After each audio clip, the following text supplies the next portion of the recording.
Bienvenue à tous. Comme chaque vendredi, nous allons parler société. C'est parti.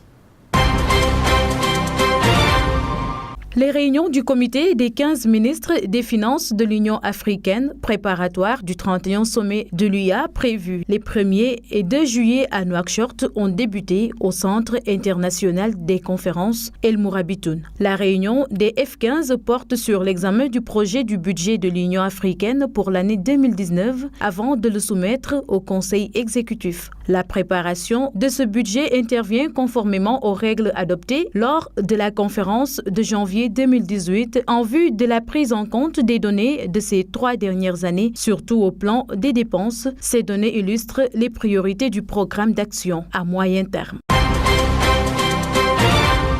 Dans cette rubrique, nous allons parler du baccalauréat. Dans la décennie 1960, le nombre moyen de candidats au baccalauréat est de 10 074 à 116 813 pour la décennie 2010. Ce dernier chiffre est en cours d'évolution, comme en atteste l'effectif de plus de 150 000 candidats enregistrés cette année. Dans un document transmis par la direction de l'Office du bac, on peut noter que 79% des candidats au baccalauréat ont été enregistrés à partir de 2000. Cette augmentation des candidats a des implications sur le nombre de jurys et des centres, le matériel de composition et le montant des indemnités de composition. Le nombre de jurys passe de 158 000 en 2001 à 115 000 en 2018, malgré l'augmentation de la taille des jurys à partir de 2007. La taille du jury passait de 2 000 à 4 000 candidats si la capacité du centre le permet. De 59 en 2001, le nombre de centres passe à 415 000 en 2018. Durant la même période, le nombre des centres secondaires progresse de 9 à 69. Corrélativement, le nombre d'admis moyens par année est passé de 652 dans la décennie de 1960 à plus de 40 000 pour la décennie en cours.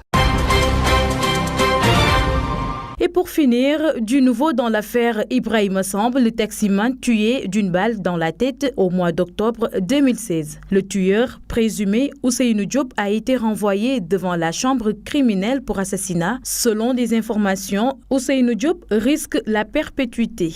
Entendu au mois d'avril dernier, le mis en cause est toujours resté constant dans ses positions. Il avoue avoir ouvert le feu sur la victime, mais avance l'excuse de la provocation en jurant que cette dernière l'a insulté de merde. Les faits se sont déroulés dans une station de service située sur la route de l'aéroport. Après une vive altercation entre les deux hommes, Ousseynou Diop aurait sorti son pistolet et abattu Ibrahima Samb.